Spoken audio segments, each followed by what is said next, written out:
All right, let's talk about something every single researcher runs into. You've got this mountain of articles, books, and notes. How do you turn all of that into one single powerful story? Well, that's exactly what we're going to break down.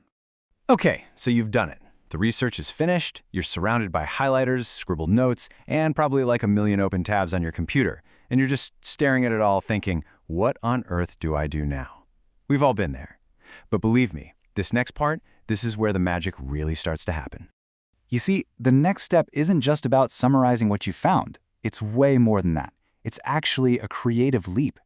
It's about taking all those pieces of information and starting to build your own argument, using those sources as your personal set of building blocks. I absolutely love this way of thinking about it. Imagine each one of your sources is a guest you've invited to a dinner party. They all have their own opinions, their own stories. Now, your job isn't to just let each one stand up and give a long, boring speech. No way. Your job is to be the host, the moderator of this whole conversation. You're going to guide them, make them interact, and help them build towards a bigger, way more interesting point. So, what do we actually call this process? It has a name: synthesis. And honestly, this is the one skill that really separates a simple book report from a truly compelling piece of research. So let's get a nice, clear definition of what we're talking about. Okay, pay super close attention to that last part. Build your own argument. See, synthesis isn't just about mushing things together. It's about being an architect. You're taking all the raw materials your sources give you, and you are literally building something new, your own argument, with its own clear logical flow. And this slide just nails the difference. A summary, it's a monologue. It just tells you what one source said. That's it. A synthesis, on the other hand, is a conversation.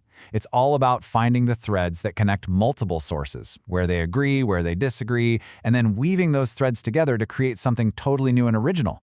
Now, I know this can sound a little abstract, maybe even kind of intimidating, but don't worry. There's actually a super clear, actionable method to get you there. We can break this whole thing down into a 4-step process that'll take you right from that messy pile of research to a beautifully crafted synthesis.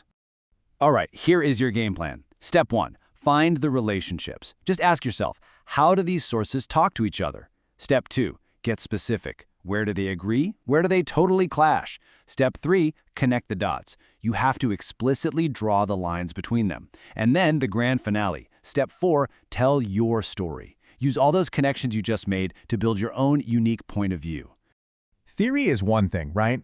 But let's actually see how this plays out in the real world. We're going to walk through a quick case study and watch these 4 steps come to life, turning 3 totally different sources into one single cohesive paragraph. So, just imagine this is your essay topic. You've been asked to dig into the social impact of tourism in developing nations. You've done the work, you've hit the books, and you've found 3 key sources that all have a different take on the situation. Okay, let's meet our first guest in this conversation. We'll call it Source 1, and we'll color-code it blue. Now, this source is pretty optimistic. It's basically saying, hey, tourism is great. It creates jobs, pumps money into the economy, and gives people other options besides farming. But then in walks Source 2, let's make this one green, and it basically says not so fast. This source argues that, yeah, there are jobs, but they're often terrible, low pay, bad conditions, and they disappear when things go wrong. It's a direct challenge to what we just heard. And finally, here comes Source 3, in orange, to complicate things even more. This one adds a whole new layer to the conversation. It's not just about the jobs anymore, it's about the other negative social problems that can pop up, like crime, when wealthy tourists show up.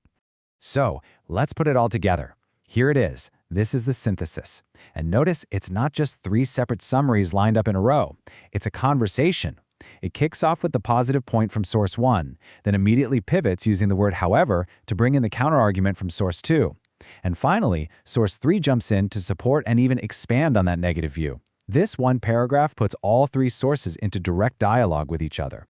Okay, there's one more tool we really need to talk about, and it's all about the specific words you choose to use. The verbs you pick when you introduce your sources, they aren't just filler. They are a super powerful way to shape your argument and show your reader where you stand. We call these reporting verbs, and your choice here really matters. I mean, think about it. Saying an author claims something feels totally different than saying an author notes something, right? One sounds a little skeptical, the other sounds more neutral. This is your chance to subtly guide the whole conversation. So here it is, your toolkit. On the left, you've got your neutral verbs: describe, show, report. You use these when you're just presenting the information as is. But on the right, these are your power verbs: argue, claim, refute.